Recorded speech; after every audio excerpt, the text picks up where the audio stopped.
Dear friend, pull up a chair and pour yourself some coffee. This is a story about two people who found each other when neither was looking about, cornbread shared in hard times, and kindness given without expecting anything back. My grandmother would have called it providence. I reckon she was right. There's a particular kind of silence that settles over a place when hope has packed its bags and left. I reckon most folks my age know that silence we've met it at hospital bedsides, at graveyards, at kitchen tables where bad news was delivered over cold coffee. Clara Danvers knew it too. Though she was young yet, she'd grown up with it in the cramped boarding house rooms of St. Louis, in the space between her mother's labored breaths during those final months. But standing on the weathered platform of Thornfield Station, watching the train shrink to a dark speck against the amber horizon, she discovered a new variety of quiet altogether. This was the silence of being completely, utterly alone in a land she didn't know, waiting for a man she'd never met, clutching a letter full of promises that now felt thin as the paper they were written on. The station master squinted at the letter like it might bite him. "Mercer, you say—" He turned the paper over, held it up to the fading light. His fingers were stained with tobacco, nails cracked and dirty. "S. Mercer? That's what it says." Clara kept her voice steady. She'd learned young that showing weakness was like bleeding in front of wolves. It only made things worse. "He was supposed to meet me here." The smell of coal smoke still hung in the air, sharp and acrid, mixing with the red dust that coated everything. The locomotive's whistle echoed somewhere down the valley, growing fainter. Metal creaked as the tracks settled in the afternoon heat. The old man scratched his jaw. Gray stubble rasped against his palm. "Well, ma'am, I know who Silas Mercer is. Everybody in these parts knows the Mercer name. Owns the Star Ranch biggest spread between here and the territorial line." Clara's heart lifted, then sank again when she saw his face. "But I ain't seen nobody from Star Ranch come through today. Not yesterday, neither." He handed the letter back, and something in his eyes looked almost like pity. "You sure you got the right day?" She unfolded the letter again. "Read the date for the 100th time. June 14th. Today was June 14th. She pulled her mother's small brass watch from her pocket, the one keepsake she'd never sell, no matter how hungry she got, and checked the date again. The watch had belonged to her grandmother before that, its face yellowed with age but still keeping perfect time. June 14th. She'd counted the days on the train like a child counting to Christmas. "I'm sure—" The station master shrugged the slow, heavy shrug of a man who'd seen too many disappointed faces on this platform. "Could be he got held up. Ranch work don't keep no schedule. Could be tomorrow. Could be— How far is it to town?" He blinked at the interruption. "Beg pardon, Shaw. The town. How far me? Crestwood's about 10 miles west." He gestured vaguely toward where the sun was bleeding into the hills. "But ma'am, it'll be dark in 2 hours. And that road ain't— Is there a shortcut?" The old man's eyebrows climbed toward his hat. He studied her for a long moment, this thin woman in her faded calico dress. Dust already settling in the creases of her face, one battered valise at her feet. Whatever he saw made him sigh. "There's a path through Saddleback Canyon. Cuts 3 miles off the journey." He pointed northwest, toward a gap in the low hills. "Follow the creek bed till you see a split rock looks like a broken tooth. Bear left there. But I wouldn't recommend to— Thank you kindly." Clara picked up her valise. The leather handle was worn smooth from her mother's hands, then her own. Everything she owned in the world fit inside it: 2 dresses, 1 wool shawl, her mother's herb journal with its pressed flowers and careful notes, a tin-type photograph too faded to make out the faces anymore. "Ma'am!" The station master's voice stopped her at the edge of the platform. "You sure about this next train comes through Thursday? You could wait here. Send word to the ranch. I've done enough waiting, I reckon." She stepped off the platform onto the packed dirt road. The ground was hard and red, cracked like old pottery. The smell of sage and dry grass filled her nose, strange scents. Nothing like the soot and river smell of St. Louis. Somewhere in the distance, a hawk screamed. Clara touched the watch in her pocket, felt the familiar weight of it against her hip. Her mother had wound that watch every night before bed, right up until her hands grew too weak to turn the stem. Keep moving forward. Clara girl, her mother used to say. The Lord helps those who help themselves. Clara squared her shoulders and started walking. The canyon swallowed sound the way a well swallows stones. Clara had been walking for nearly an hour. The walls of Saddleback rose on either side, not tall, but steep enough to block the wind and trap the heat of the dying day. Sweat trickled down her back, plastering her dress to her skin. The valise grew heavier with every step. She hadn't passed another soul. No wagons, no riders. Nothing but the scrub brush and the red rock and the distant chatter of the creek the station master had mentioned. The silence pressed against her ears like cotton wool. What kind of man doesn't come to meet his bride? She'd asked herself that question 100 times since stepping off the train.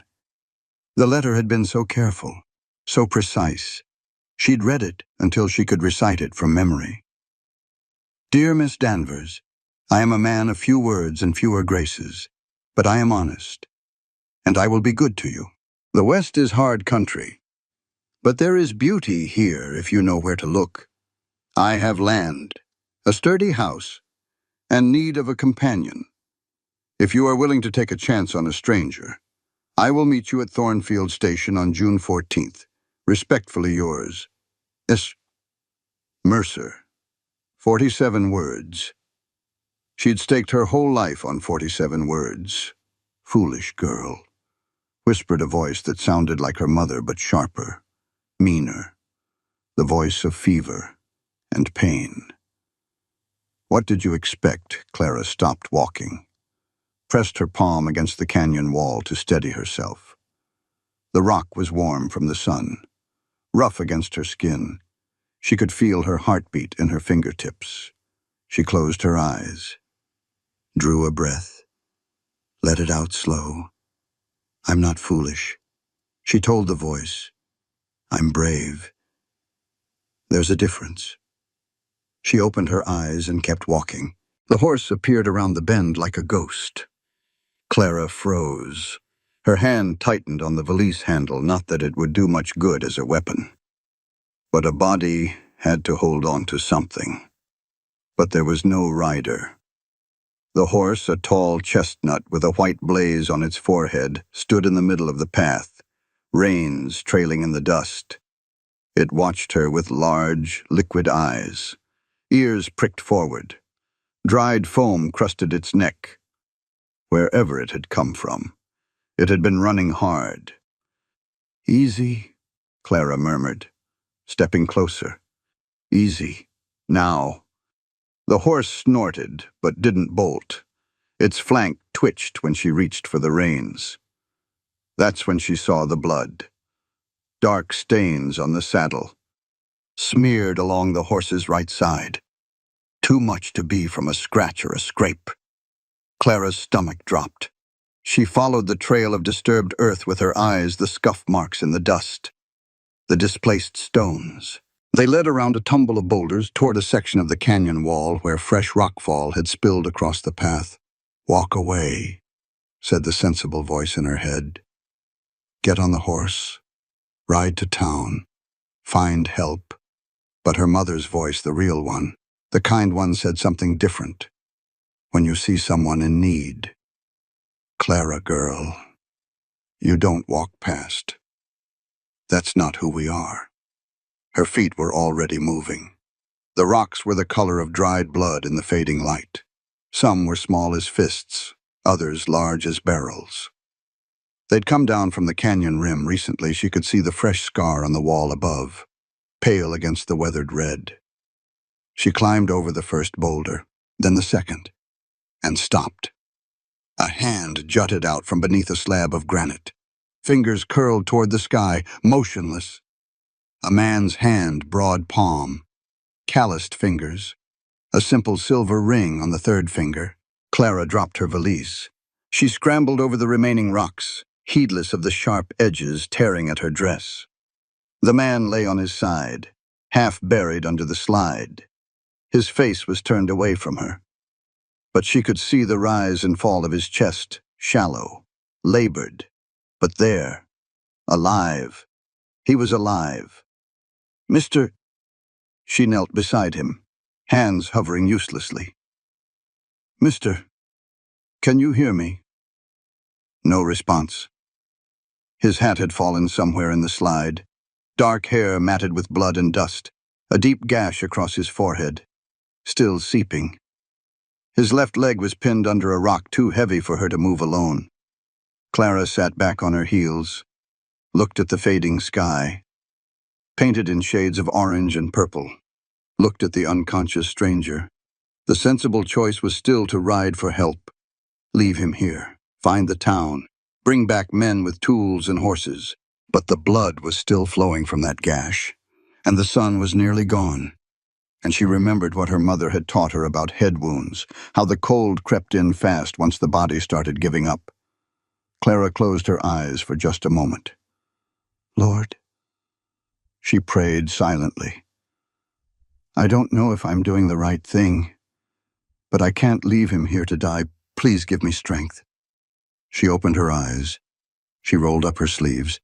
Before we continue, I'd love to know which city you're watching from. Let's get back to the story. The smaller rocks came away first. Clara's fingernails split against the granite. She didn't stop. Each stone she pulled free revealed more of the man beneath the shoulder. The curve of his back, the torn fabric of what had once been a good wool shirt. The smell of blood and dust filled her nose, metallic and dry. His breathing changed, hitched. A low groan escaped his cracked lips. Hold on. She wiped her palms on her skirt, leaving dark smears. I'm getting you out. The slab pinning his leg was the problem, flat and heavy, wedged at an angle against a larger boulder. She braced her shoulder against it, pushed. Her boots scraped against loose gravel. The rock shifted barely, an inch, maybe two, not enough. Clara repositioned herself, dug her heels into the dirt, pushed again, harder this time, until her arms shook and spots danced at the edges of her vision. The canyon walls seemed to lean in closer, trapping the last heat of the day. The slab scraped sideways. His leg came free. She collapsed against the boulder, chest heaving. Her hands were raw, bleeding in places. The copper smell of her own blood mixed with his, with the dust, with the faint sage scent carried on the evening breeze. The man's eyes opened, gray, pale gray, like winter sky before snow. They fixed on her face, unfocused, struggling to make sense of what they saw. His lips moved. No sound came out. Clara reached for the canteen on the horse's saddle. She'd spotted it earlier.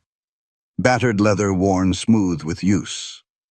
She unscrewed the cap, lifted his head with one hand and tipped a small amount against his mouth. He swallowed, coughed, swallowed again. Water, he rasped. I know. Easy now. Not too fast.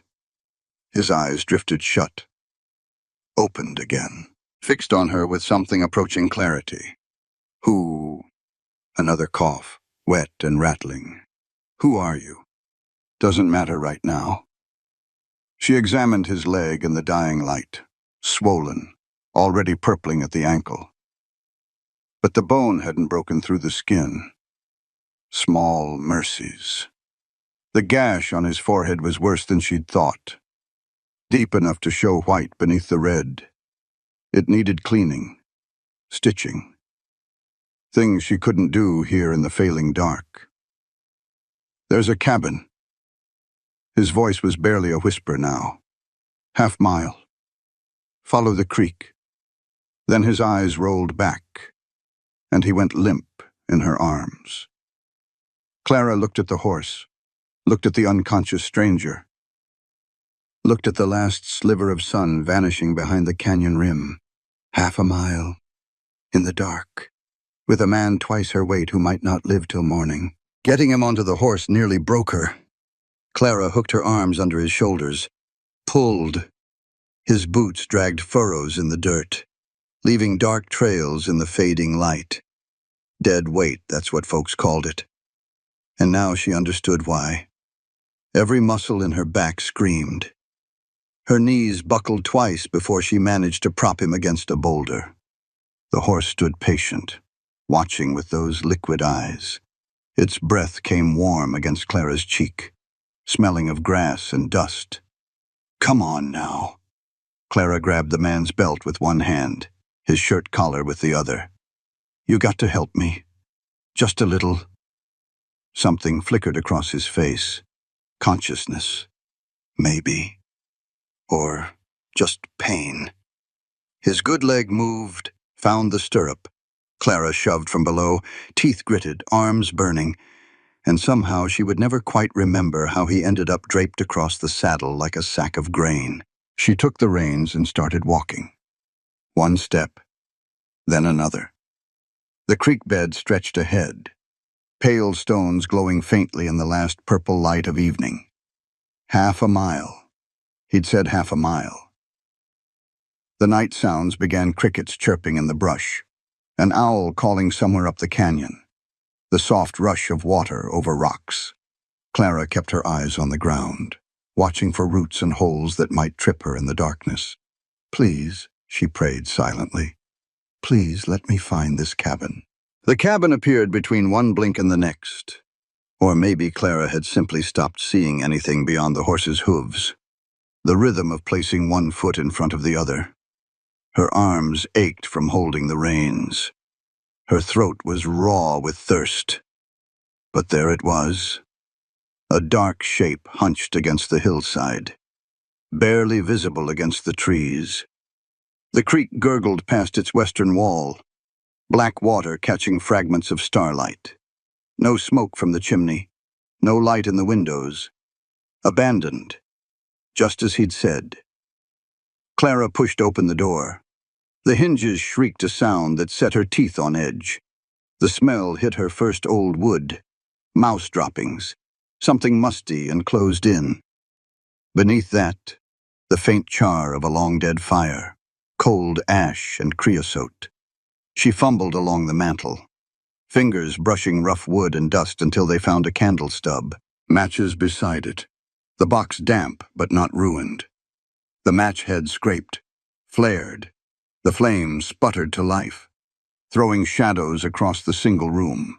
A stone fireplace dominated one wall, hand-stacked and blackened with years of smoke. A wooden cot with a straw mattress, the ticking stained and lumpy. A table, two chairs with one leg shorter than the others. An iron pot hanging from a hook over the cold hearth. It smelled like a place that had been forgotten. But it had walls. It had a roof. Even if she could see gaps where the stars peeked through, it would have to do. The man's forehead burned against her palm. Clara had dragged him inside, inch by painful inch, and laid him on the cot. His skin was the color of old candle wax, except for two spots of fever red high on his cheeks. The gash on his forehead had stopped bleeding, but the edges were ragged, angry, already starting to swell. She needed water, needed fire, needed light to work by. The creek was 20 steps from the door.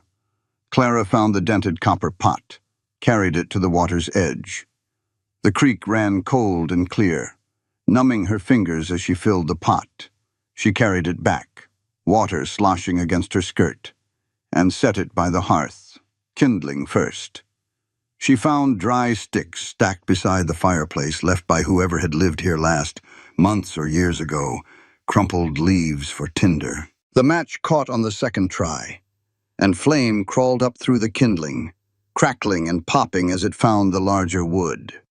Heat crept into the cabin. Light flickered across the walls, steadier now than the single candle. Clara tore strips from her petticoat. The cotton was worn thin from washing, but clean. She dipped a strip in the warming water, wrung it out, and pressed it against the wound on his forehead. The man flinched. His eyes flew open wild, unseeing. The eyes of a man trapped in nightmare. Easy now. Clara held his shoulders down. You're safe. Lie still. He fought her for a moment, his strength surprising. Then it drained out of him, and he sank back against the mattress, chest heaving. Clara cleaned the gash with careful strokes, the way her mother had taught her. The water in the pot turned pink, then red. She dumped it outside, refilled it, started again. The wound was deep but clean, no dirt embedded in the flesh, no fragments of rock. Small mercies. His leg worried her more.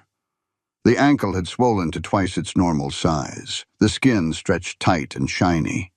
Purple bruising spread up toward his knee. She ran her fingers along the bone, pressing gently. He groaned but didn't wake. No grinding. No unnatural angles. Sprained. Badly sprained. Maybe torn, but not broken. She needed something to draw out the fever, something for the swelling. Her mother's voice echoed in her memory. Clear as Sunday church bells, mugwort for wounds. Clara girl, yarrow for fever. Look for the silver-green leaves by running water. Clara took the candle and went back outside. The creek bank yielded what she needed. Mugwort grew in thick clumps near the water's edge, its leaves soft and silvery in the candlelight. Clara gathered handfuls, stuffed them into her apron pockets. Found yarrow, too, its flat white flower heads nodding in the darkness.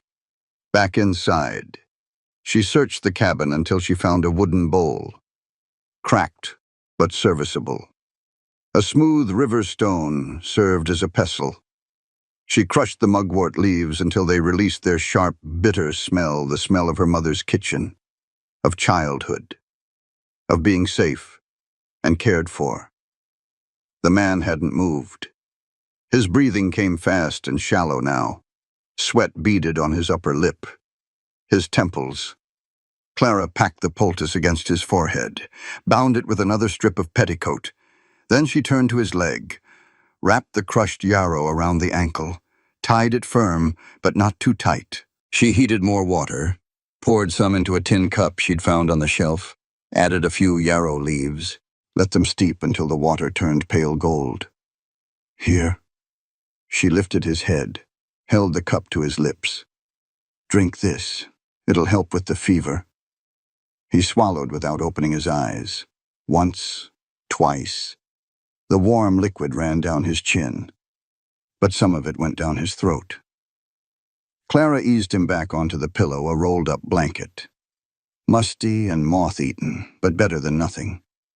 Then she sat down on the floor beside the cot, her back against the rough wood, and waited. The fever peaked somewhere in the deep hours of the night. Clara lost track of time. She only knew the rhythm: check his forehead, wring out the cloth, press it against his burning skin. Again, again. His body shook with chills even as heat radiated off him in waves. He muttered words she couldn't understand. Names, maybe. Once. He grabbed her wrist with startling strength, his eyes open but seeing something far away. I'm here, Clara said, though she didn't know why. I'm here. His grip loosened. His eyes closed. She changed the poultice twice, fed the fire when it burned low, the wood crackling and popping in the silence. The darkness outside the window shifted from black to gray to the pale pink of approaching dawn. And slowly, so slowly, she almost didn't notice his breathing steadied. His skin cooled beneath her palm. The trembling stopped. Clara let out a breath she hadn't known she was holding. Her shoulders ached. Her eyes burned from the smoke and the sleepless hours, but the worst had passed. He woke with the first true light of morning. Clara was dozing against the cot, Her neck bent at an angle that would ache for days. The sound of his voice jerked her upright. "Where?" He coughed, dry and rasping. "Where am I?" "Safe." She reached for the water pot, poured some into the tin cup. "A cabin by the creek. You told me about it before you passed out." He took the cup with shaking hands, drank. His gray eyes moved around the room, taking in the fire, the bandages, the strips of torn petticoat drying on the hearthstones. "You did all this?" Clara didn't answer. The question didn't need one. He studied her face for a long moment. Something shifted in his expression, confusion giving way to something harder to read. "Who are you?" "Someone who was walking through that canyon."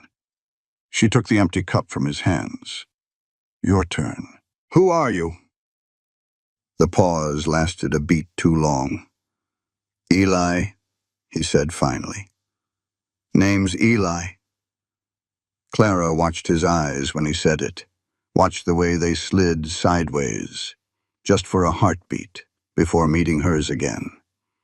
Her mother had always said Clara had a gift for reading faces, for knowing when someone was telling the truth and when they were selling snake oil. This man, this Eli, was hiding something. She didn't know what. Didn't know why a wounded stranger in the middle of nowhere would have reason to lie about something as simple as his own name. But she knew one thing for certain. He wasn't telling her the whole truth. The cornbread had gone stale 3 days ago. Clara unwrapped it from the cotton cloth, the same cloth her mother had used for Sunday baking, still carrying the faint ghost of her kitchen. The edges crumbled under her fingers, dry and yellow-brown. She'd been rationing the squares since St. Louis, one small piece each morning, making them last. Now only 2 remained, and her stomach had been hollow since yesterday. She thought of her mother standing at the old cast-iron stove, mixing cornmeal and buttermilk in the chipped blue bowl. The smell of it baking had filled their tiny rooms every Sunday afternoon, warm and sweet. The one luxury they allowed themselves. "Always share what you have, Clara girl," her mother used to say. "The Lord sees what we do when no one's watching." Clara broke the larger piece in half, then in half again, weighed the portions in her palms. The man on the cot, Eli, if that was really his name, watched her with those gray eyes. He'd been awake for 2 hours now, propped against the wall, his bandaged legs stretched out before him. He hadn't complained, hadn't asked for food or water beyond what she offered. Just watched. Clara crossed the cabin, her boots scuffing against the packed dirt floor. She placed the larger portion in his hand. He looked down at it, looked back up at her. The cornbread sat in his palm like something precious, like something he didn't quite know what to do with. "Eat," Clara said. "You need the strength more than I do."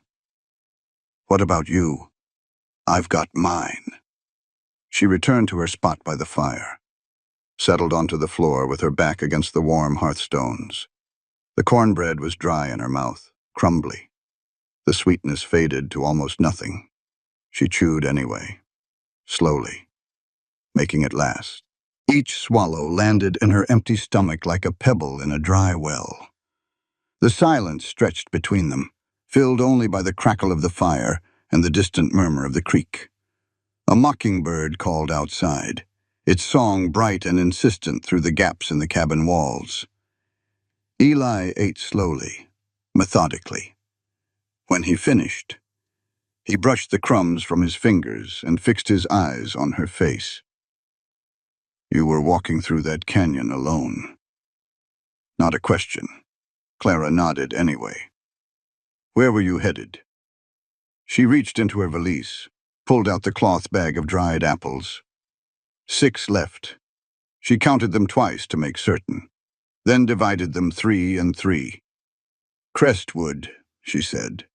"Eventually." Eventually, I was supposed to be met at Thornfield Station.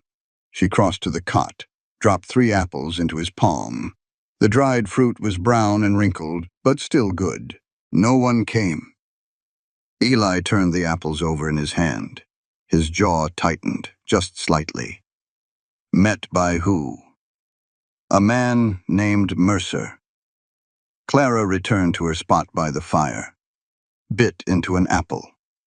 The sweetness was faint, concentrated by the drying, but still there a taste of last autumn's orchards. He sent for me. Sent for you, how? Mail order bride. She kept her eyes on the flames.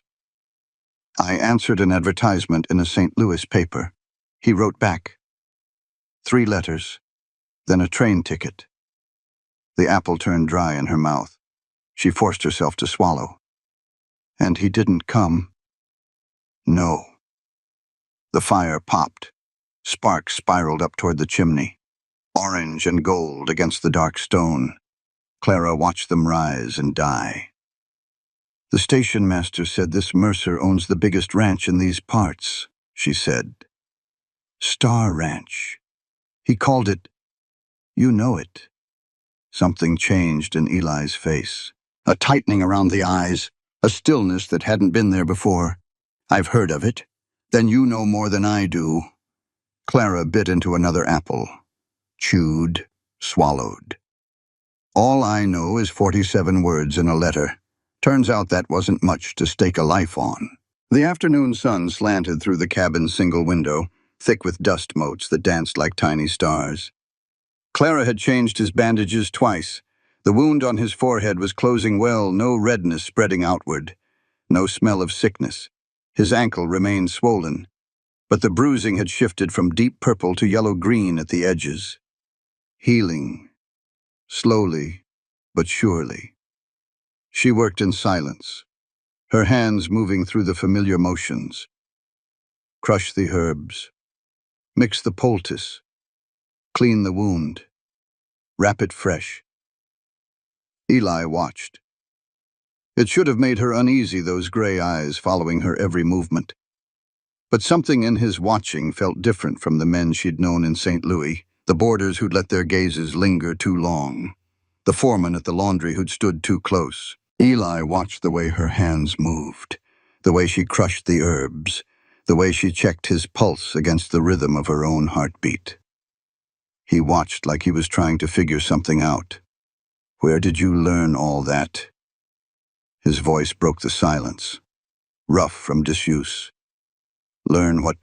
The herbs, the bandages. He gestured at his wrapped ankle. You knew exactly what to do. Clara poured water into the pot, set it over the fire to warm. My mother taught me. She couldn't afford doctors, so she learned to make do without. She taught you well. She taught me everything she could. Clara stirred the water, watched the surface ripple and settle. She passed when I was 17. Consumption. 3 months of coughing and fever, and then one morning she just stopped. The words came out before she could catch them. She hadn't meant to say so much, hadn't talked about her mother to anyone since leaving St. Louis. But something about this cabin, this stranger, this strange suspended time between one life and the next, had loosened her tongue. Eli was quiet for a long moment. The fire crackled. The mockingbird sang. Your father, he asked finally. Never knew him. Never knew his name. Clara pulled the pot from the fire, poured some into the tin cup. Mama worked in a textile mill. That's all she ever told me about him. She brought him the water. Their fingers brushed when he took the cup, his rough and calloused, hers red and chapped from work. His hands were working hands, hands that had held reins and tools and rope. So you came west, he said, all alone. Was there another way? The question sat between them, heavy with everything it didn't say. Clara took the empty cup back, returned it to its place on the shelf. Most folks wouldn't have stopped in that canyon, Eli said. A woman alone, strange man bleeding in the dirt. Most folks would have ridden for town. Wouldn't have blamed them none, either. Clara shrugged. I reckon most folks have better sense than me. I'm serious. He shifted on the cot, wincing as his ankle moved. You could have left me there. No one would have known. I would have known. That's not... He stopped, swallowed. What I mean is, why did you stay? She thought about the question, really thought, the way her mother had taught her to think about important things. Because you were hurt, she said finally. And I was there. It's not more complicated than that. Eli tried to stand near sunset. Clara saw him moving from the corner of her eye, hands braced against the rough plank wall. Good leg taking his weight. She was across the cabin before he'd straightened fully. Her hand on his arm. What in the world do you think you're doing? Testing it. His face had gone pale with the effort. Sweat beaded at his temples. Can't stay flat on my back forever. You can stay off your feet for more than one day. He ignored her, shifted his weight to the injured leg just slightly. His breath caught. The muscles in his jaw went tight as wire. But he didn't fall. See, the word came out thin, strained. I'm all right. Clara kept her hand on his arm. Through the worn fabric of his sleeve, she could feel the tremor running through him, the effort it took just to stay upright. You're stubborn as a mule, she said. That's not the same as all right. Something flickered at the corner of his mouth. Not quite a smile, but close enough. Fair point. She helped him lower himself back onto the cot. He moved carefully, deliberately, a man used to being in control of his body, unused to having it fail him. When he was settled, he closed his eyes. His breathing slowly steadied. Thank you, he said without looking at her. For everything. The bandages, the food. A pause. For not leaving me in that canyon to die. Clara gathered the empty cup, the used bandages, the mortar with its residue of crushed herbs. Small tasks to keep her hands busy while her mind worked. You'd have done the same. Eli opened his eyes, looked at her with an expression she couldn't quite read. Would I? The question startled her. She turned, cup in hand, to find him watching her with that strange intensity. I don't know, she admitted. I don't know anything about you. The fire crackled. Outside, the light was fading, painting the window amber and gold. You're right, Eli said quietly. You don't... Clara waited for more. An explanation. A confession. Something. But he only turned his face toward the wall and closed his eyes, leaving her alone with the dying fire and the growing dark, and the certain knowledge that the man she'd pulled from that rockslide was carrying something heavy, something he had no intention of sharing. 3 days in the cabin, and Eli could walk. Not well, not far, but he could hobble from the cot to the door without Clara's arm beneath his shoulder, could stand at the threshold and look out at the creek, the trees, the slice of blue sky visible through the canyon walls. Clara watched him from the hearth, where she was grinding yarrow for a fresh poultice. His back was straight, despite the limp. His shoulders squared even when pain pulled at the corners of his mouth. A man used to standing tall, she reckoned. A man who didn't take kindly to being brought low. I can help, he said without turning around. With the water, the firewood, something. You can rest. I've rested plenty. He turned then, and the morning light caught his face, the healing gash, the stubble darkening his jaw, those gray eyes that gave away nothing and saw everything. Please, The words seemed to cost him something. "Let me be useful." Clara set down the mortar, wiped her hands on her apron. "Fine. You can fill the water pot. But if you tumble into that creek, I'm not fishing you out." Something shifted in his expression. Not quite a smile, but close. Fair enough. He didn't fall. Clara watched from the doorway as he made his way down the bank, the wooden bucket hanging from his good hand. His bad leg dragged slightly, and twice he stopped to steady himself against a cottonwood trunk. But he reached the creek, filled the bucket, carried it back without spilling more than a few drops. By the time he reached the cabin, his face was gray with effort. Sweat darkened the collar of his shirt, but his eyes held something that hadn't been there before, something fierce and hard-won. She took the bucket from his hands. "Sit down before you fall down." He sat, didn't argue. Clara poured some of the water into the iron pot, set it over the fire to heat. The rest she left in the bucket by the door. They'd need it for drinking, for washing, for the 100 small tasks that kept them alive in this place. "You're good at this," Eli said from the cot. "At what? Getting by." He was watching her again. That way he had, making do with next to nothing. Most folks would have given up by now. Clara stirred the pot, watched the surface ripple and settle. "Crying doesn't put food on the table. My mama taught me that." She sounds like a wise woman. She was practical, that's all. She knew we couldn't afford to fall apart. The fire crackled. Steam began to rise from the water. Clara added the crushed yarrow, watched the liquid turn pale green, breathed in the sharp medicinal smell. "You don't talk much about yourself," she said. The words came out before she could stop them. She kept her eyes on the pot, stirring, stirring. "Nothing worth telling. Everybody's got a story. Some stories are better left alone." Clara lifted her head, met his gaze across the small cabin. The distance between them couldn't have been more than 10 feet, but it felt like a canyon. "You know mine," she said. "The mill, my mother, the letters, the train." She set down the stirring stick. "I've told you just about everything there is to tell." Eli's jaw tightened. He looked away, toward the window, toward the morning light falling gold across the packed dirt floor. "I grew up on a ranch," he said finally. "Worked cattle since I was old enough to sit a saddle. It's all I know.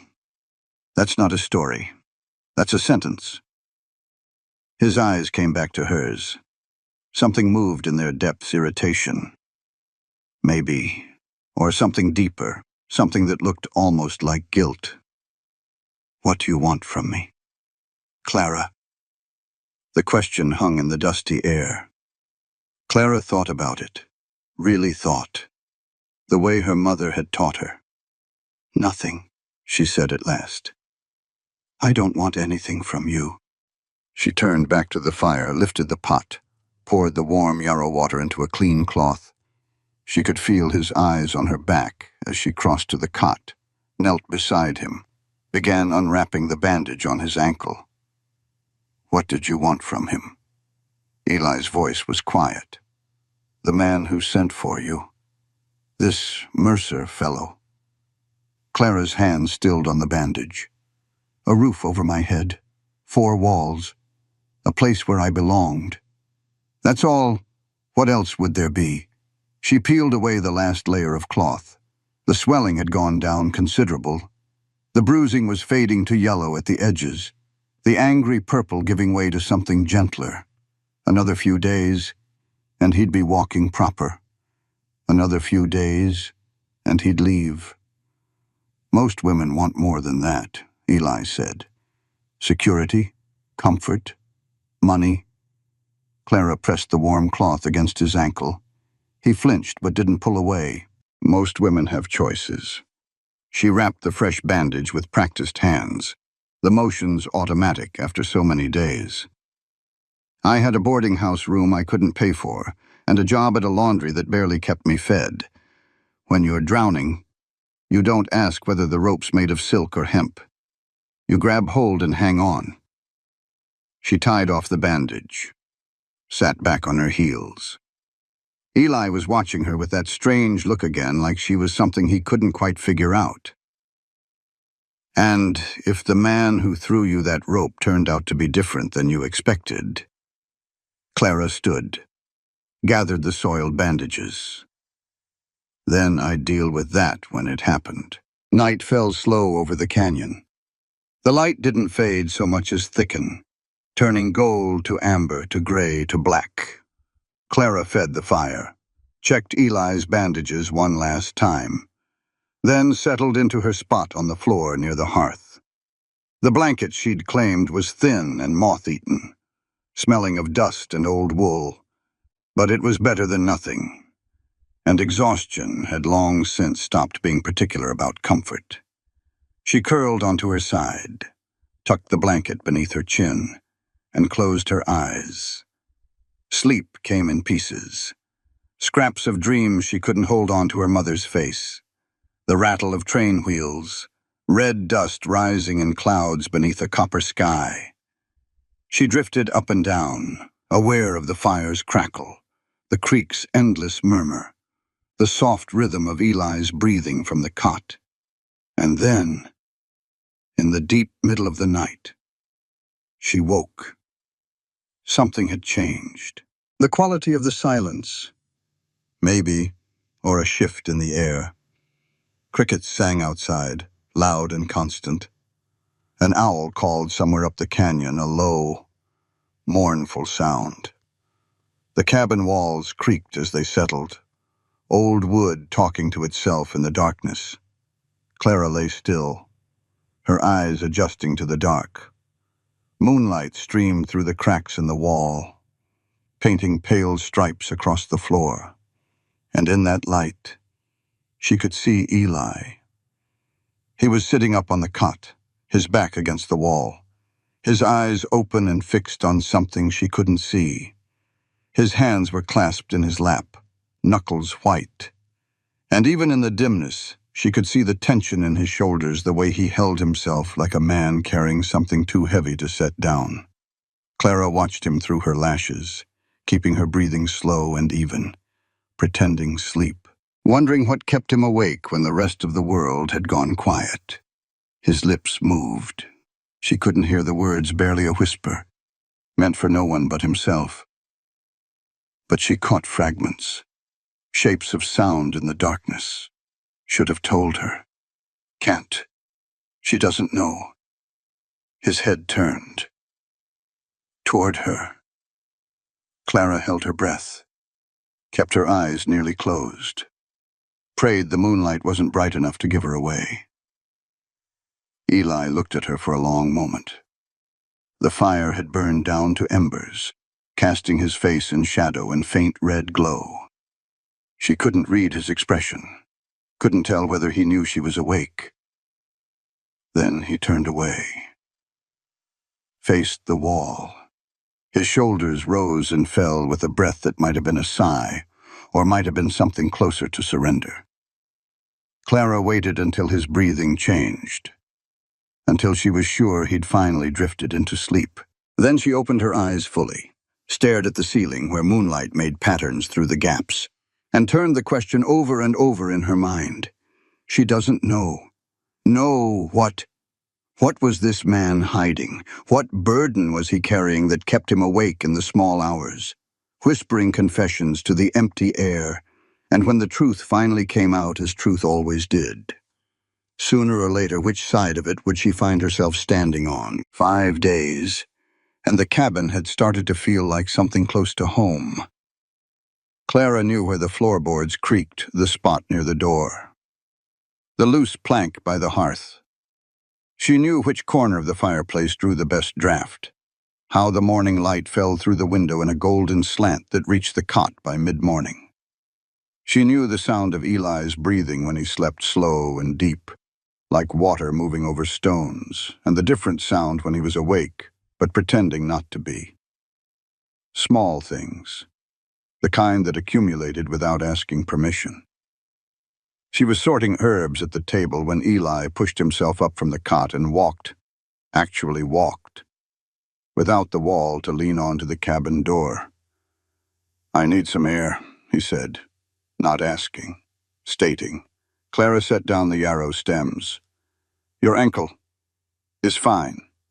He pushed the door open. Sunlight flooded in, warm and bright, carrying the smell of pine and creek water. "Better than fine. I need to move around some." She watched him step outside.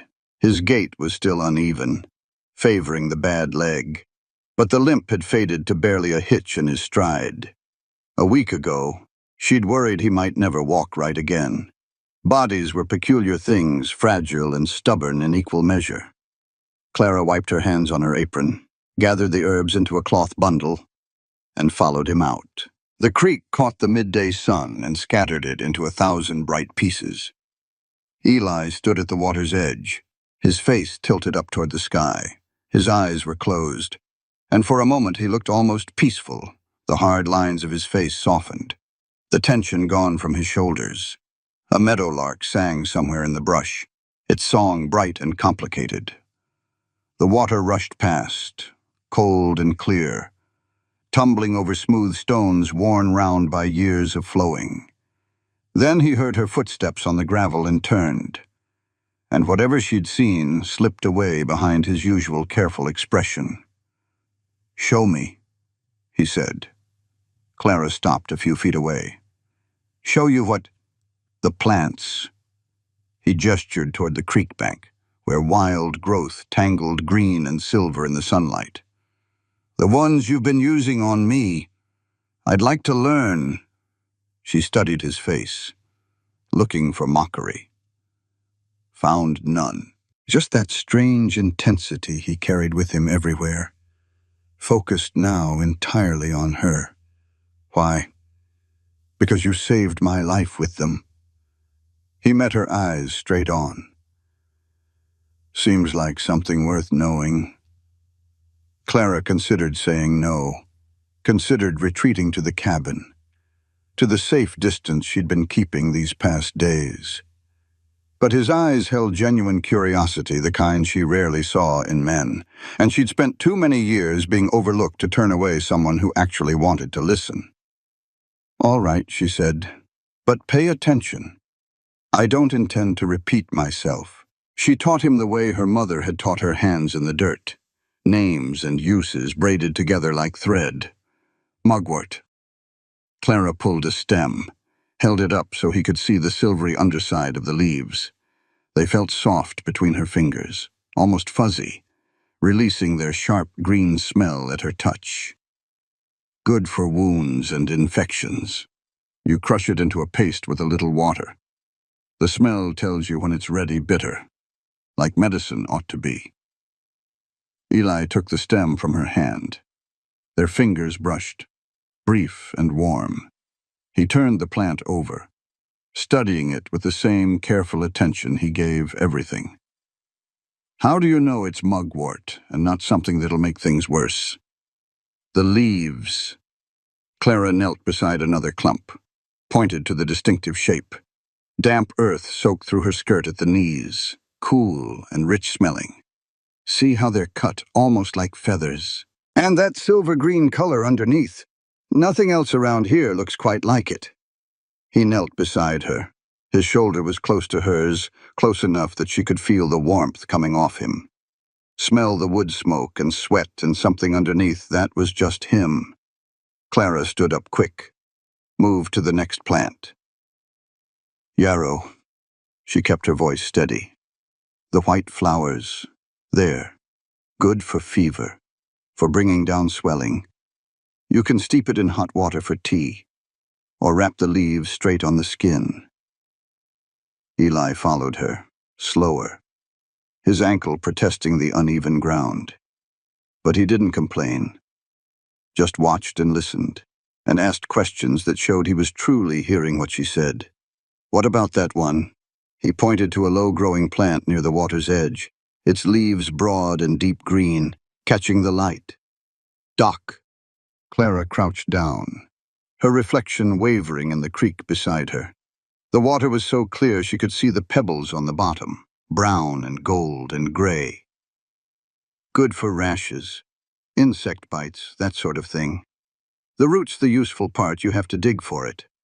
She pulled some leaves aside to show the thick root beneath. But you've got to be careful. There's another plant looks similar, grows further from the water. That one will make you plenty sick. How do you tell them apart? Practice. She let the leaves fall back into place, straightened up.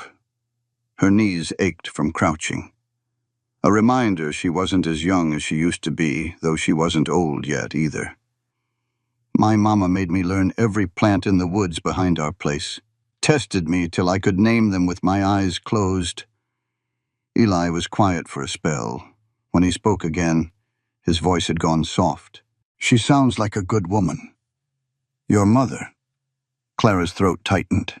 She turned away, pretended to study a cluster of chamomile growing between two flat rocks.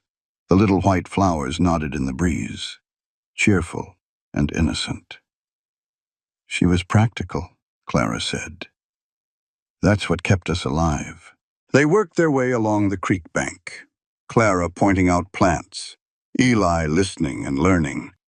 The sun moved across the sky, slow and warm. Shadows lengthened. The air grew cooler as the afternoon wore on, carrying the sweet smell of water and green growing things. Clara lost track of time, lost track of the careful distance she'd been keeping. There was something about teaching that opened her up, words flowing without the usual guards, her hands moving to show what her mouth described.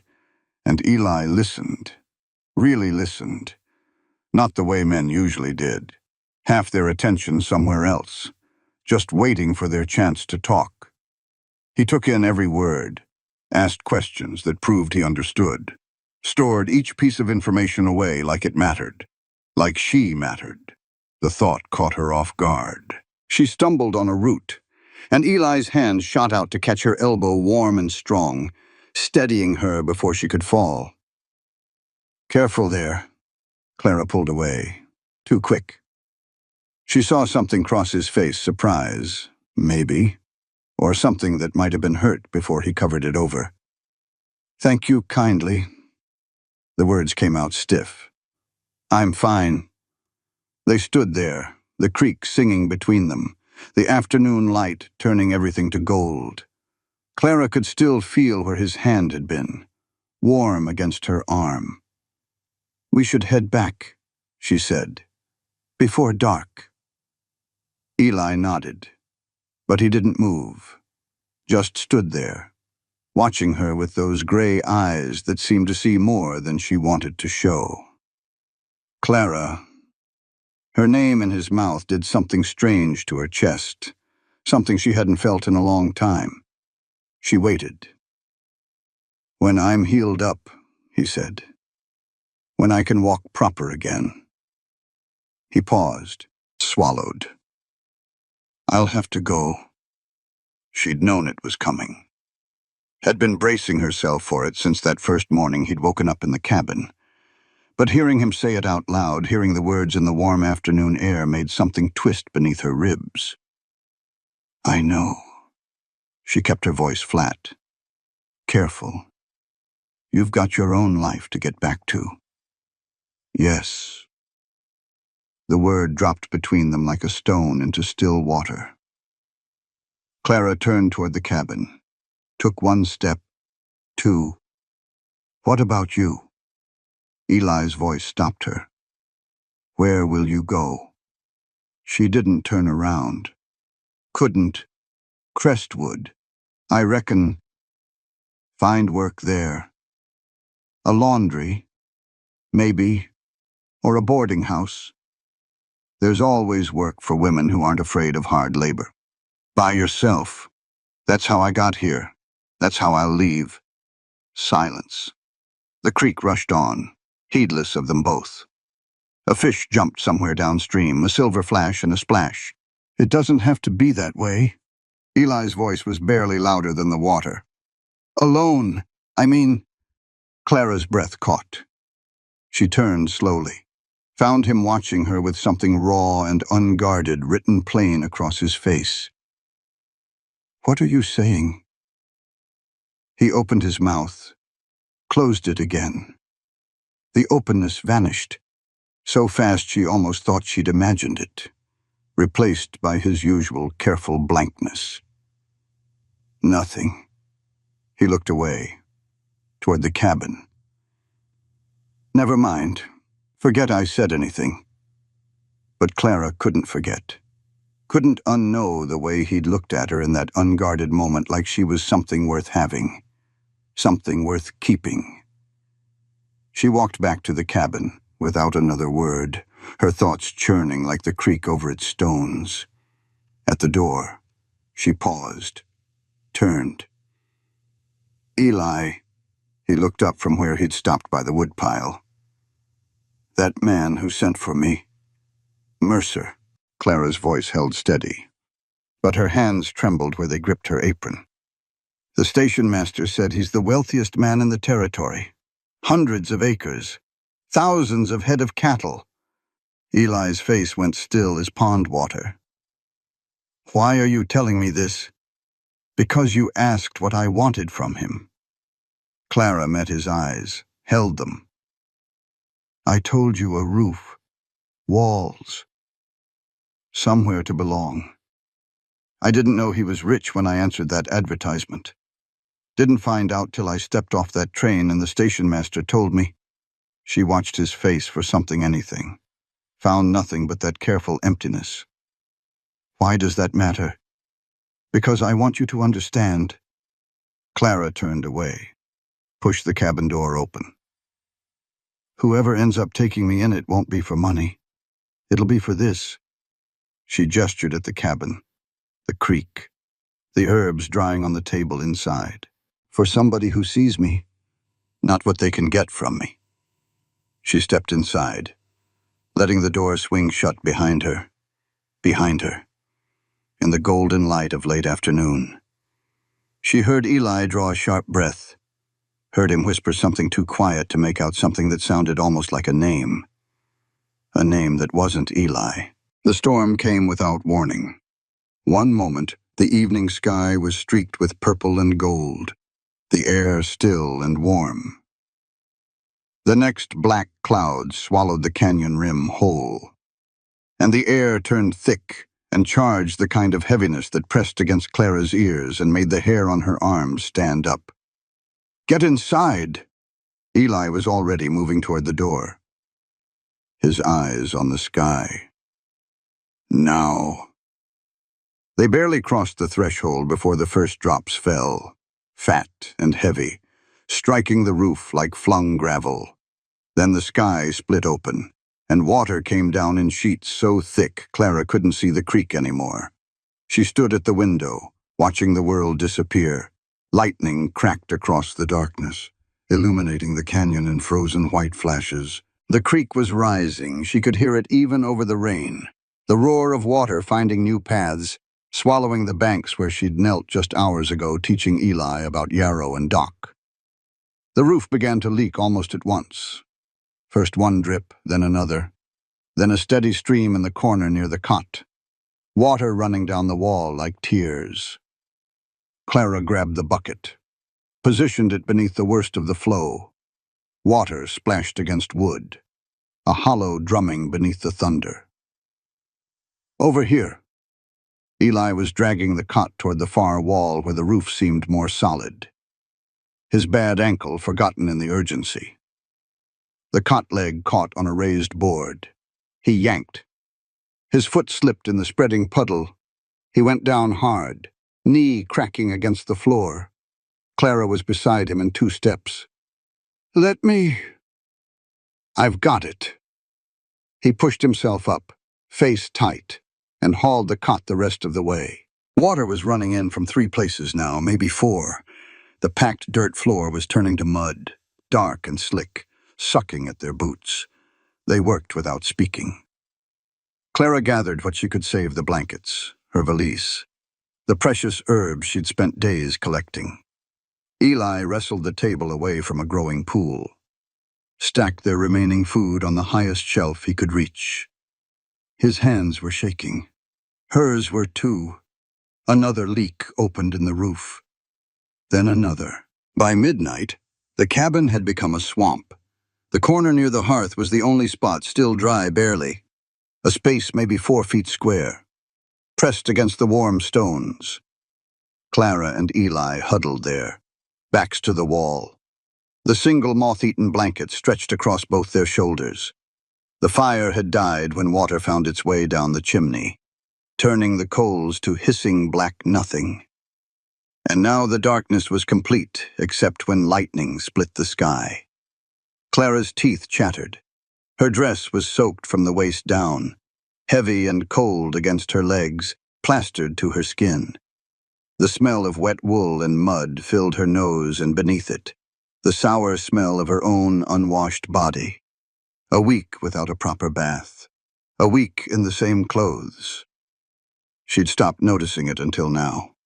She drew her knees up, wrapped her arms around them, tried to make herself small. This was what her life had come to.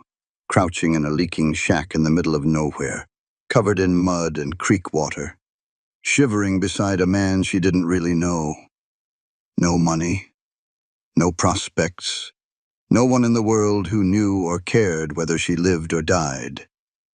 The woman who'd stepped off the train at Thornfield Station, clean dress, hopeful heart, letter clutched in her hand like a promise. That woman seemed like a stranger now. A fool. A child who'd believed that 47 words could change her life. Lightning flashed. In the brief white glare, Clara saw herself as if from outside, mud-streaked, shivering, pathetic. A stray dog looking for shelter. Her mother would be ashamed. The thought hit her like a slap. She pressed her face against her knees, hiding from the darkness, hiding from Eli, hiding from herself. Clara. His voice was barely audible above the rain hammering the roof. She lifted her head, found his face in the darkness, a pale shape. Nothing more. There's something I need to tell you. The words hung between them. Clara waited, her heart beating slow and heavy in her chest. I haven't been. He stopped, swallowed, started again. When you found me in that canyon, when you asked my name, Thunder exploded overhead, so close the whole cabin shook. The horse screamed outside, a sound of pure animal terror. Eli was on his feet before Clara could react, lurching toward the door. The horse, if she runs off. He threw the door open and disappeared into the wall of rain. Clara scrambled up, stumbled to the doorway. Lightning showed her the scene in frozen snapshots, Eli fighting through mud that sucked at his boots with every step, the horse rearing against her tether, eyes white with fear, rain driving sideways in the wind, so thick it looked like smoke. She watched him grab for the reins, watched his boots slide in the muck, watched him go down. He fell hard, face first into the mud. The horse's hooves came down inches from his head, churning the ground to black soup. He rolled, came up on his hands and knees, mud coating his face, his hair, filling his mouth. He spat, grabbed for the reins again. The horse reared. He held on. For a long moment it was just the two of them, man and beast. Locked in a battle, neither could afford to lose. Eli's bad leg buckled. He went down on one knee in the muck, sank past his ankle, but his grip on the reins didn't break. The horse screamed again, pulled, fought. Then something shifted. The animal's head dropped. Her sides heaved. She stood trembling, beaten down by the storm, and Eli pulled himself upright using the saddle for support. He led her to the lee side of the cabin, tied the reins to a post driven deep in the ground. His hand slipped twice on the wet leather. Mud ran down his face in dark streams. dripping from his chin, his nose, the ends of his hair. When he came back inside, he looked like something dragged up from the grave. Mud caked every inch of him, his clothes, his skin, the creases of his face. He stood in the doorway, water streaming off him in rivers. And for a moment he looked less like a man than something the earth had chewed up and spat out. Clara handed him the blanket. He took it, didn't wrap it around himself, just stood there holding it, dripping filth onto the floor, staring at nothing. "What were you going to tell me?" The question came out harder than she meant it to. Eli flinched like she'd struck him. "Nothing." He turned away, moved toward the dry corner, leaving a trail of muddy footprints. "It doesn't matter. It does matter." "Clara, you were about to say something." She followed him, stood blocking his path to the wall. Rain drummed on the roof. Lightning flickered. "Before the horse, before the thunder, you were going to tell me something. And I want to know what it was." Lightning flashed again. His face appeared in the white light, mud-streaked, exhausted, and something else. Something that looked like shame, burning so bright it hurt to see. "Not tonight." His voice was barely a whisper. "Please, not tonight." Clara studied him for a long moment, the mud in his hair, the tremor in his hands, the way he couldn't meet her eyes. She stepped aside. They didn't speak again that night. Clara curled into her corner, wet and cold and miserable. Eli sat against the opposite wall, the blanket draped over his shoulders, mud drying in cracks across his face. The storm raged on. But inside the cabin, a different kind of silence had taken hold. She must have slept, because she woke to stillness. The rain had stopped. Gray light seeped through the cracks, showing the ruin of their shelter mud everywhere. Standing water in the low spots, their belongings scattered and soaked. Eli was already up, already standing by the door, looking out at a world washed clean and new. He'd scraped most of the mud from his face, though traces still clung in his hairline, behind his ears. His clothes were stiff with dried dirt. "We need to go." Clara pushed herself upright. Every muscle ached. "Go where? Away from here." He didn't turn around. "This place won't make it through another storm, and there's somewhere—" He stopped, drew a breath. "Somewhere I need to take you." "Where?" He was quiet for a long moment. When he finally spoke, his voice was rough, scraped raw. "Trust me. Can you do that? Just trust me." Clara thought about the night before, the interrupted confession, the shame in his eyes. She thought about all the things she didn't know, all the questions he wouldn't answer. "Yes," she said. "I reckon I can." Something moved across his face, relief. Maybe, or resignation, or something too complicated to name. "Good." He turned back to the ruined cabin. "We leave soon as you're ready." The horse carried them both. Clara sat in front, her hands gripping the worn leather of the saddle horn. Eli sat behind her, one arm loose around her waist to keep her steady. His chest was warm against her back, solid and real through the damp fabric of their clothes. His breath stirred the hair at her temple with each exhale. They'd been riding for 2 hours. The canyon had given way to rolling hills, the hills to open grassland that stretched toward the horizon in waves of gold and brown and pale green. Clara had never seen so much empty space in all her life. In St. Louis, buildings crowded together like teeth in a jaw, blocking out the sky. Here, the sky went on forever blue and endless, with clouds piled up on the horizon like mountains made of cotton. The storm had washed the world clean. Everything smelled of wet earth and sage, fresh and sharp. "Where are we going?" She'd asked the question 3 times already. Each time, Eli had given the same answer. "You'll see." The 4th time, she stopped asking. The first rider appeared near midday. He came over a rise to the east, a dark shape against the bright sky, a young man on a paint horse, driving a small herd of cattle toward a fence line in the distance. Clara watched him notice them, watched him wheel his horse around, watched him ride closer with the easy seat of someone born to the saddle. Eli's arm tightened around her waist. She felt the change in him, the way his breathing shifted, the way his muscles went taut. The rider pulled up 20 feet away. Dust rose from his horse's hooves, caught the sunlight, settled slow. He pushed back his hat, revealing a sun-darkened face creased with surprise. "Mr. Mercer," he touched his hat brim, respectful. "We've been looking for you, sir. Whole outfit's been out searching since Tuesday last." Clara's spine went rigid. "Mr. Mercer." She turned her head, tried to see Eli's face. He wasn't looking at her.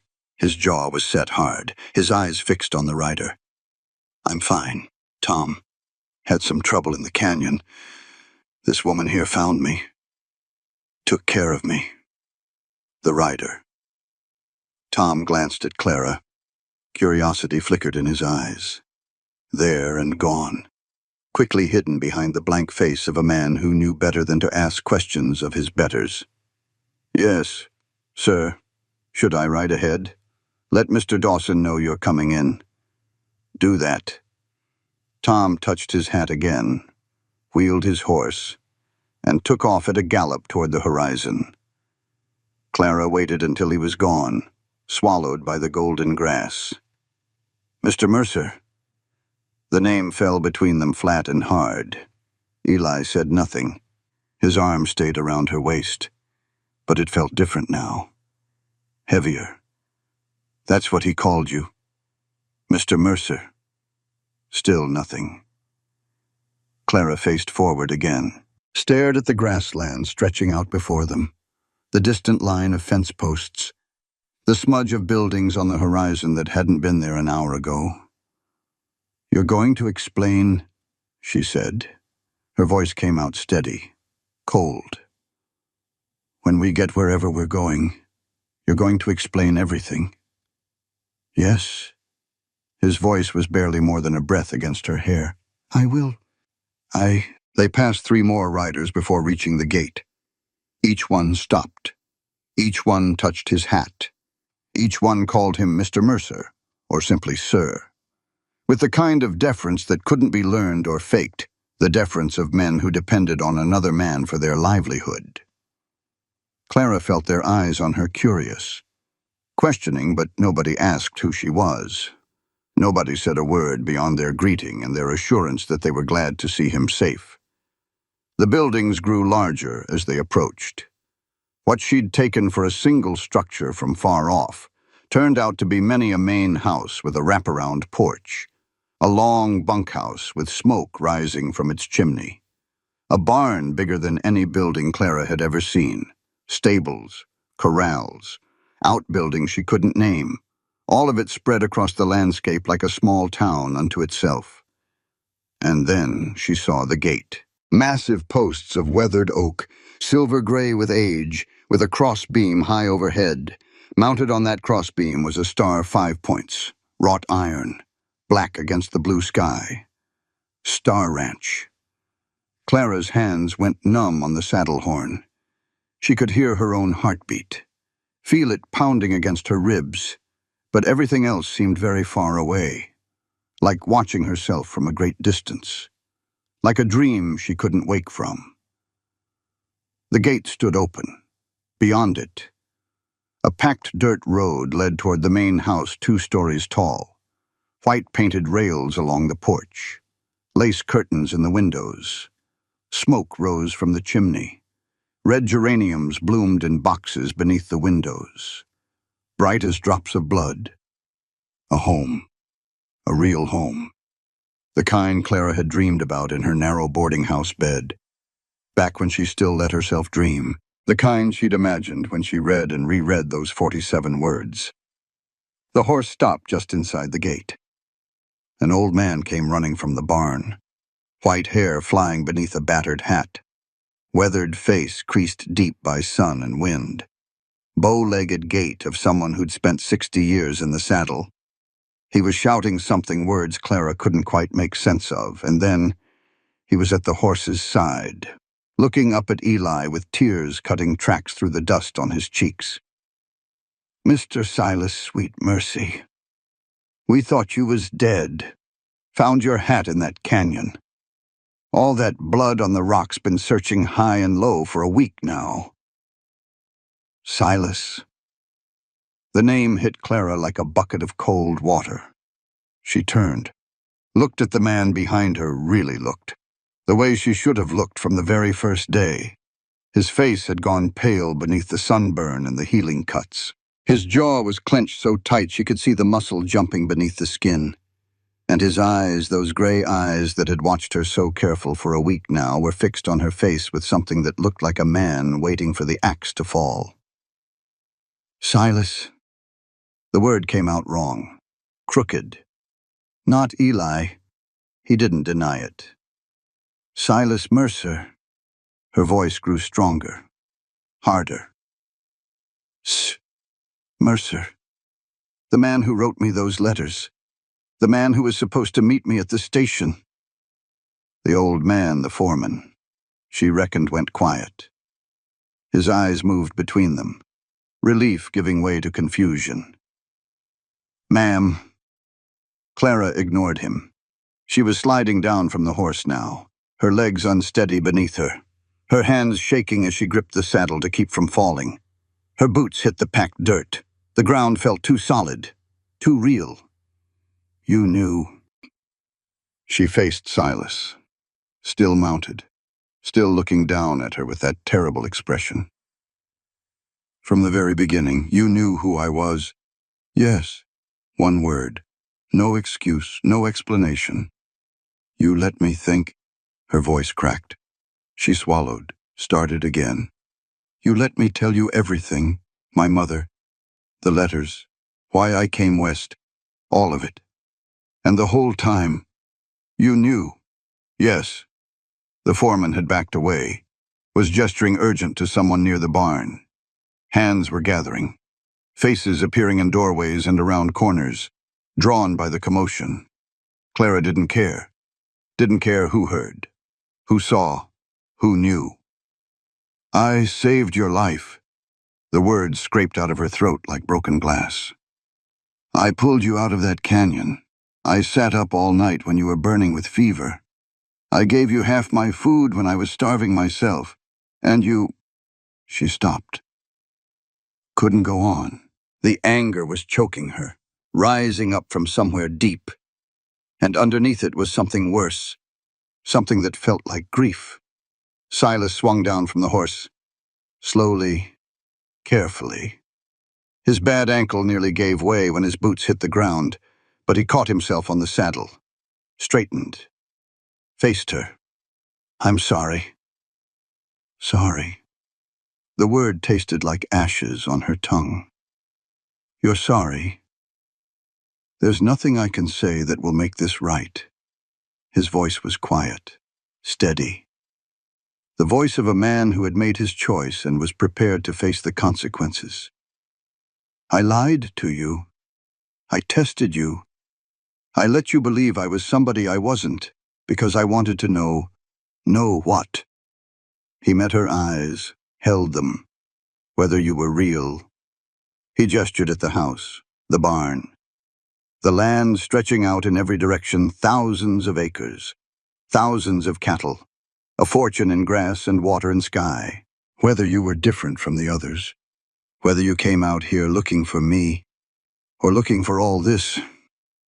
Clara stared at him. The anger was still there, hot and bright. But something else was pushing up beneath it. Something she wasn't ready to name. "And what did you decide?" The question hung between them.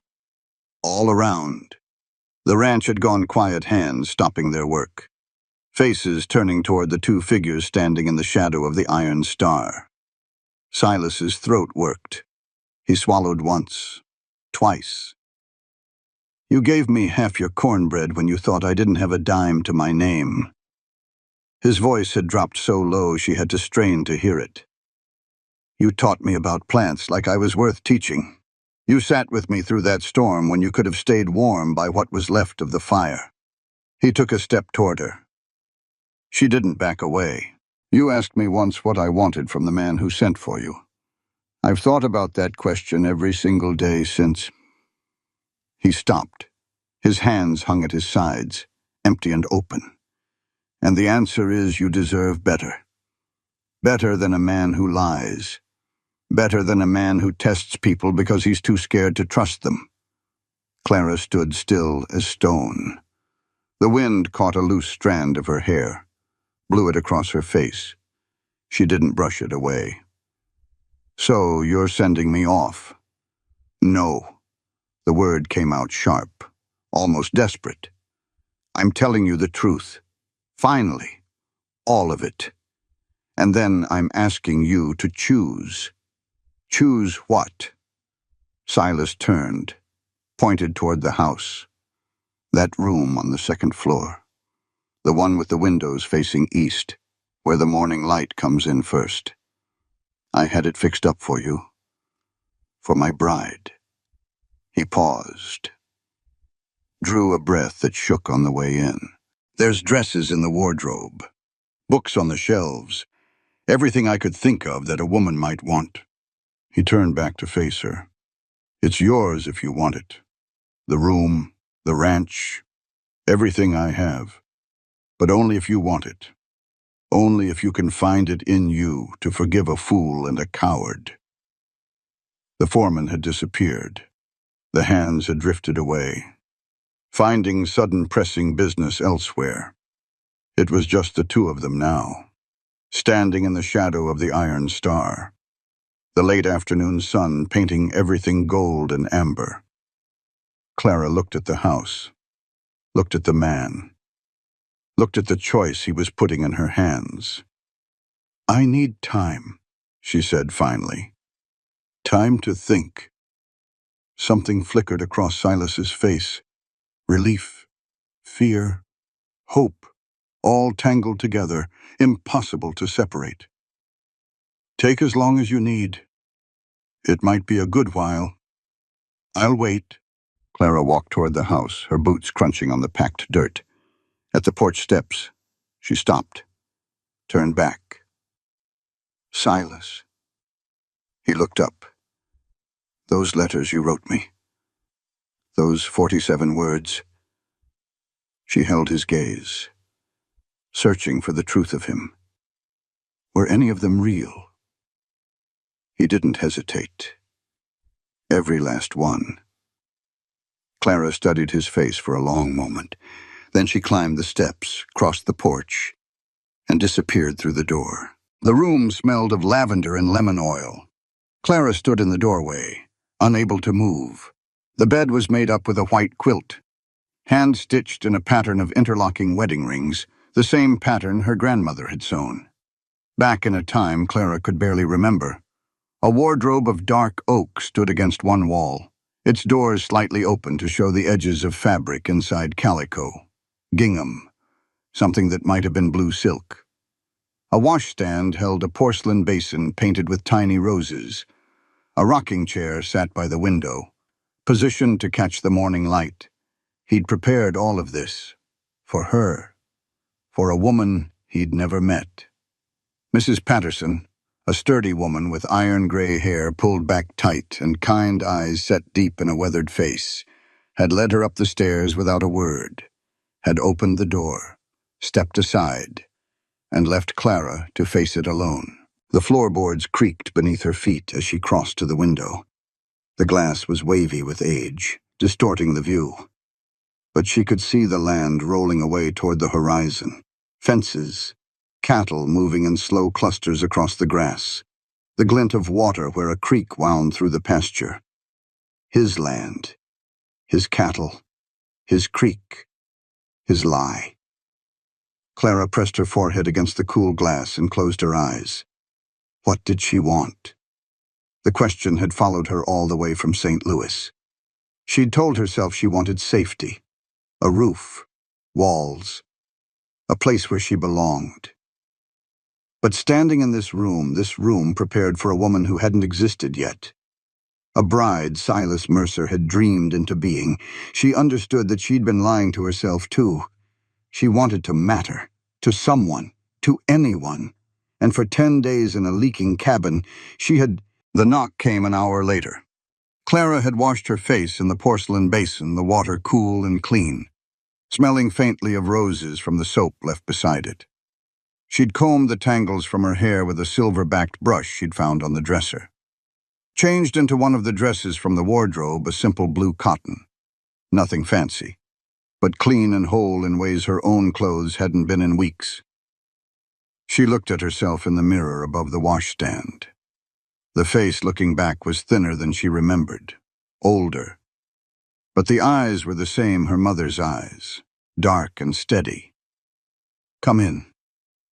The door opened. Silas stood on the threshold, hat in his hands.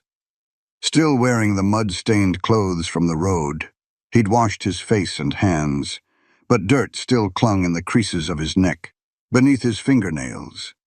He looked smaller somehow, diminished. May I? Clara nodded. He stepped inside, closed the door behind him, stood with his back against it, turning his hat in his hands, around and around. The silence stretched. You wanted an explanation, Silas said at last. A real one. Not what I said out there at the gate. Clara sat in the rocking chair by the window, folded her hands in her lap the way her mother had taught her. Waited. Silas moved to the center of the room. Stopped. His fingers worried at the hat brim, wearing it thin. 3 years back, a woman came to this ranch. He wasn't looking at her. His eyes were fixed on the floor, on a knot in the pine boards. Name was Catherine. She answered an advertisement. Same as you. Said all the right things. Smiled the right way. He paused. Swallowed. I married her inside a month. Thought I'd found... He stopped. Shook his head. Doesn't matter what I thought. What matters is that 6 weeks later she was gone. Took $2,000 from my safe and ran off with a gambler from Abilene. Clara's hands tightened in her lap. I sent men after her. They found her. Turned out she was already married, had been the whole time. The gambler was her husband. They'd been running the same game for years, moving territory to territory, ranch to ranch. Silas's jaw clenched. The hat brim crumpled under his grip. When your letter came, your first letter, I figured here we go again. Another woman with a sad story and sweet words. He shook his head slowly. But something about the way you wrote. I couldn't stop puzzling over it. Couldn't stop wondering if maybe this time might be different. He looked at her then, finally. I was riding to meet you at the station. That's how I ended up in that canyon. I was on my way to you, Clara. And then the rocks came down, and when I woke up, I was there. You were there. His voice cracked on the words. And you didn't know who I was. Didn't know about the ranch or the money or any of it. You just saw a man who needed help. Clara stood, walked to the window, looked out at the fading light. So, you lied. I tested. The word came out bitter, aimed at himself. I told myself it was different, but it wasn't. I lied to you because I was scared. because the last time I let myself trust somebody, she took everything I had and laughed while she did it. I'm not her.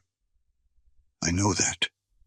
Silas moved closer, stopped when there was still space between them. I knew it that first night, when you sat up with me through the fever. I knew it when you gave me half your food.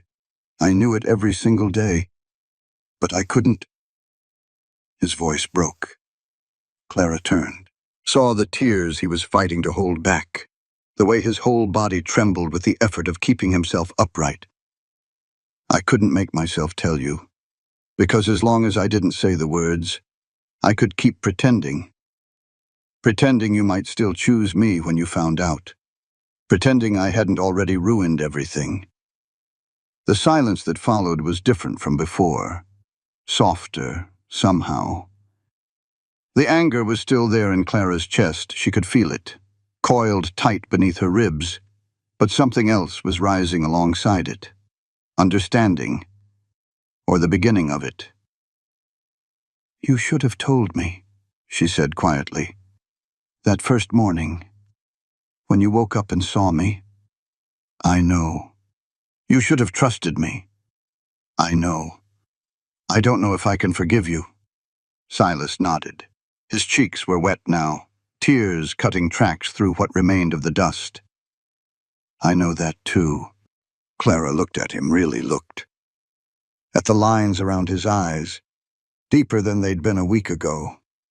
At the gray coming in at his temples. At the weariness that went deeper than exhaustion. The weariness of a man who had built an empire and still felt poor. Who had everything the world could offer and trusted none of it.